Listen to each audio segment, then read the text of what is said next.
And good afternoon, I'm Rob Quirk. Let's get right to our top story at 4, and it's a story you'll only see here on News 5. Hard to drive past any neighborhood these days without seeing a home or two with solar panels on them. As more people invest in eco-friendly energy options, we cannot stress enough the importance of checking the background of the company you're doing business with. Well, this afternoon, in our Consumer Alert, Chief Investigative Reporter Eric Ross explains how one group of homeowners ended up with liens on their homes at no fault of their own. Eric?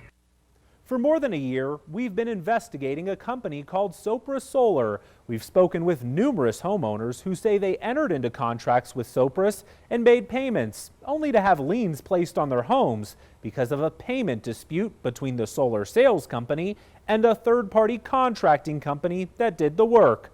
Sopris says the issues have all been resolved, but homeowners have a different story. I recently received a message from Scott Burrell with Sopris Solar that reads, quote, "Dear Eric, last year you aired an investigative report on us that is still floating around out there. We have resolved all items that were reported to us and have even had clients change their reviews to 5-star reviews. The problem that we have now is that clients are researching us and finding this incredibly negative reporting about us, and it is affecting our business. Please call me to discuss ways that we can get this retracted as resolved." End quote. We never told them we were satisfied. Not at all. Joe Self is one homeowner we reconnected with after sharing Sopris Solar's letter with her. Shortly after you contacted me, Scott Burrell contacted me. Scott Burrell is the new registered agent of Sopris Solar, according to records on file with the Secretary of State's office. But Joe Self says a change with new management still brings old problems. That's because she invested thousands of dollars to have solar panels installed on her home. But after the solar panels were put up, she and multiple other homeowners we interviewed told us they had liens put on their house by the installation company, which claimed Sopris did not pay them, and the only way to recoup their losses was through placing liens on homes. That eventually proved problematic for Joe Self. When the mortgage rates started to drop, we thought this would be a great time to refinance. However, because of the lien on the house, that was impossible. She says no one would allow her to refinance with a $10,000 lien on her Pueblo West home, so she ultimately ended up settling for $4,800 to get the lien removed. So we went ahead and paid off the lien so that we could refinance.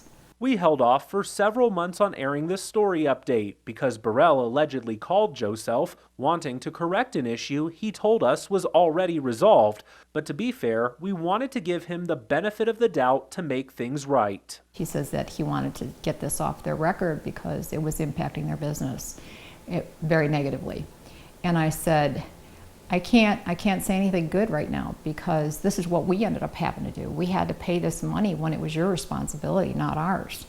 And that wasn't fair. I've reached out to Burrell twice, wanting to hear his side of the story on the record, but he did not respond to either of our emails asking for an interview. Make sure you know what kind of company you're running with or you're dealing with before you invest in this. I mean, we were so excited about it. We just, my sister and I just made that leap and said this is what we need to do, and we did it without investigating, and that taught us a big lesson. And despite Scott Burrell saying that the company has resolved all previous issues it was aware of, not so according to court records. We found the company owes thousands of dollars as a defendant in multiple lawsuits. You can read more about those in the web version of our story at KOAA.com.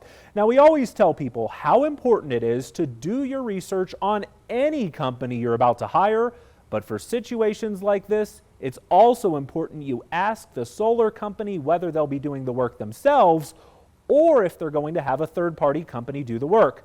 Now, it's not necessarily uncommon for subcontractors to come in on big projects, but you need to vet both companies just to make sure everything is on the up and up. The last thing you want to do is get involved in a billing dispute between a solar sales company and third-party contractor when you've already paid for the product.